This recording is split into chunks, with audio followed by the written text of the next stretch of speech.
The hill of Posillipo offers one of the best views on the Italian city of Naples and its bay. One has the impression that this beautiful painting has been carefully ideated.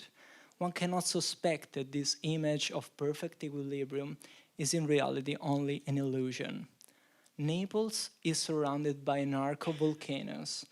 There is a stark contrast between the underground magmatic activity and the apparent immutability of the scenario overground.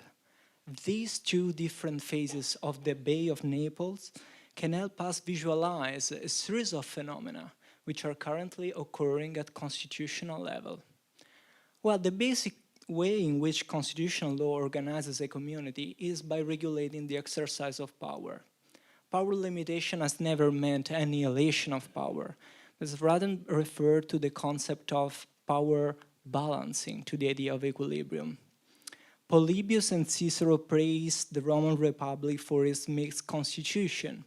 The Magna Carta is another apparent example of how balancing different prerogatives between institutional actors. However, the ideal of equilibrium is very similar to the view of the Bay of Naples, an image of stability, beauty, but only ephemeral. Societal transformation constantly shake the magma underlying the constitutional equilibrium until the pressure becomes so high that the balance collapses and the landscape unavoidably changes. A series of societal transformations are currently challenging existing constitutional ecosystem. Interestingly, this time too, the main catalyst of these changes is related to significant scientific developments. We are witnessing the transition to the Homo sapiens informaticus. The effects of this transformation can be read from multiple perspectives. Allow me to draw your attention to 4 transformations which are currently occurring in the constitutional scenario. In 2013, Snowden disclosed a considerable amount of information revealing the existence of a system of global mass surveillance.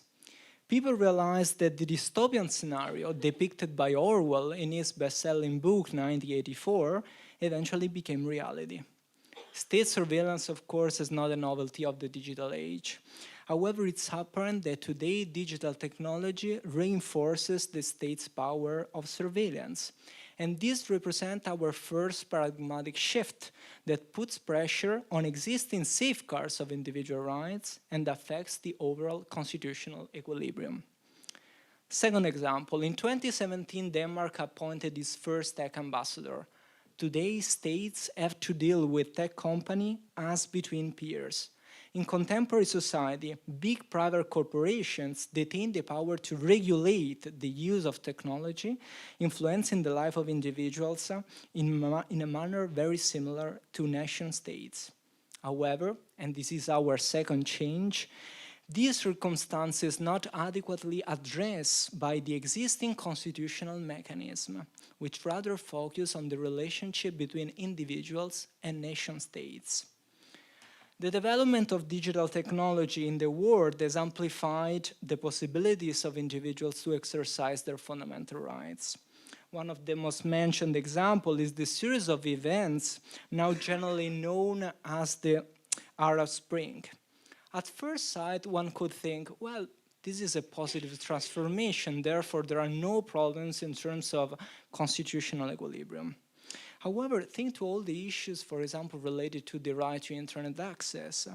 Well, it's a positive transformation, but it's nevertheless a transformation which generates a new set of quandaries to which existing constitutional norms don't provide explicit solution. The fourth and last change is the most known. Digital technology can also become a source of threat.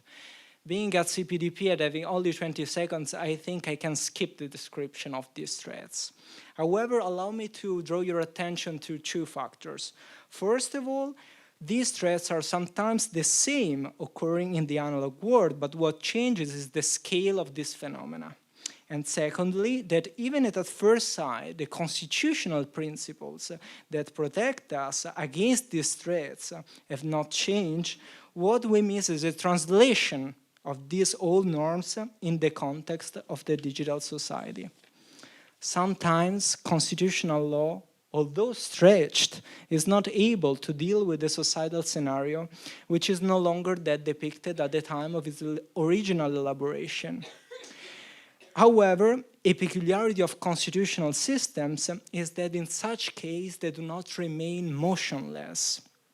When the constitutional equilibrium is affected by societal changes, the system starts to produce a series of normative counteraction, as in Newton's third law of motion. This cyclical alternation of conditions of relative equilibrium and moments of change is connatural with the history of constitutional law. The theoretical approach which identifies the progressive emergence of generations of rights is an apparent example of this process.